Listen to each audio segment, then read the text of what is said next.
Welcome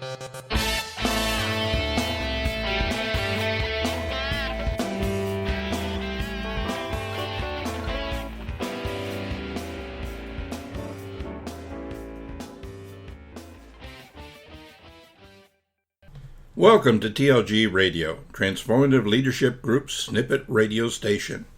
Hi, and thank you for joining us. My name is Ron McIntyre, and I am the President of Transformative Leadership Group and your Story Changer Guide today. Our topic today is Session 201419, Why I Need to Create Influence That Gets Respect. Today's world is a confusing one for our personal and career planning. First of all, we don't do enough planning, and when we do, it is often perceived as self-centered and negative by others in our area of influence. We are also influenced 1,000 times or more a day, and there is some level of backlash occurring in the market.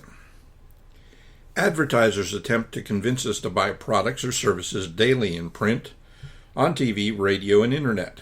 Many times we feel this is a burden or an invasion of our privacy. But the fact is that we need influence to help us understand the things we don't have an immediate knowledge of regarding a purchase, career, or service. For example, many families are dysfunctional enough they cannot make a decision on what to do for a vacation. So many times they are ignored or engaged in a combative dance for a week or two, and they call this a vacation. Well, what happened to influence in this situation? Well, generally it was ignored because everyone had an opinion, and they would only settle for their own opinion being recognized. No one entered the conversation with an attitude of win-win, as recommended by virtually every self-development guru I know. We run into similar scenarios in business. It can begin as a disconnect between management and staff, company and customer, or company and partners.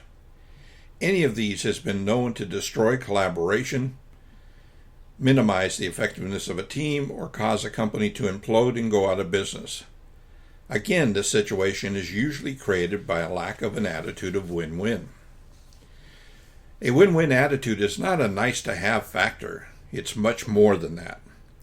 It really must be a way of life for each of us.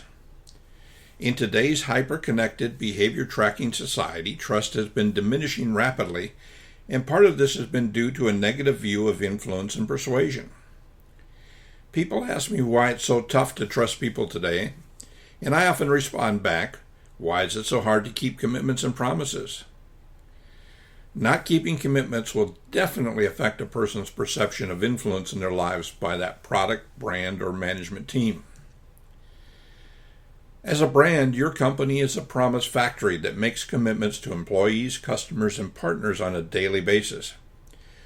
When your factory is not keeping its commitments, then people will go other places for product, employment, or supplying of raw materials.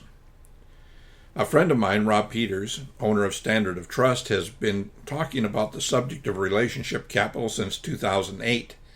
And this echoes the need for commitment, tracking, and collaboration.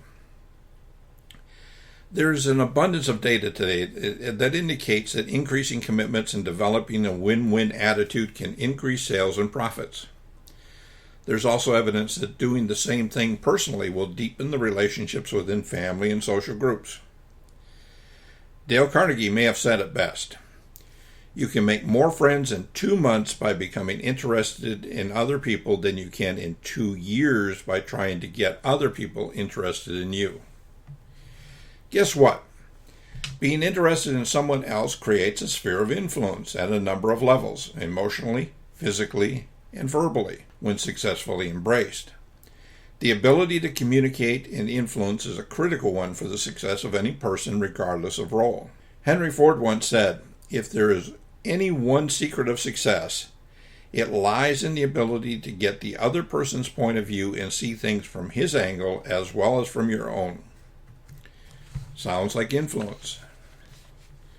John D. Rockefeller said, the ability to deal with people is as purchasable a commodity as sugar or coffee, and I will pay more for that ability than for any other under the sun. Innovation cannot take place if there are no influences taking place in the target of those activities. But there are also many innovations that are never exposed because of the opposite influence. Today we are part of a great network society where everyone has an opinion, right or wrong. Therefore, the administration of influence has become much more difficult. We must relearn how to influence in a positive and constructive manner, as well as how to respectfully accept influence to grow. This is the reason I'm so passionate about the need for everyone to develop a healthy, balanced view of influence. We're working on a seminar entitled 5 Ways to Supercharge Your Influence, scheduled for release in September 2014, that will provide a deeper look at this topic. For example, we'll talk about influence is more about respect than getting your way. Secondly, we'll look at influence as usually a two-way street, not a one-way street. And third, we'll look at influence blossoms with consistency of attitude, trust, and action. Now, I need to acknowledge that the power of influence is easily abused and easily used to manipulate. It can be used to create harm or evil, whether it is done during a face-to-face or via technology. Therefore, this is a topic that we must treat with care and respect it deserves. This nature of how influence is used must be run through the filter of moral authority, values, and ethics, which means you must have a clear vision of those to start with in the first place.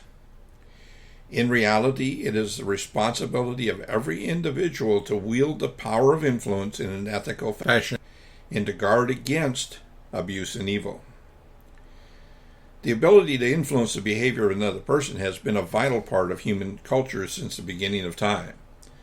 The greatest changes in direction of humankind have been guided by people with the mastery of influence. They were able to convince people that by following their set of beliefs or altering their values, things could and would be better. John Maxwell states that leadership equals influence, and he is absolutely right. Yet there are many examples where leaders are falling short every day, and one of the many reasons for this is they don't understand the need for intentional, authentic, and ethical influence to take place. The win-win attitude is at the core of our view of this topic and will be covered in depth during our webinar. Hopefully we have given you a glimpse of why it is important to not only intentionally influence, also to respectfully accept influence in our daily lives. Well, thanks for joining us today. And if we've touched on something that you would like more information about, please send us an email today at ron@transformativeleadership.us. And have yourself a great week. And God bless until we meet again.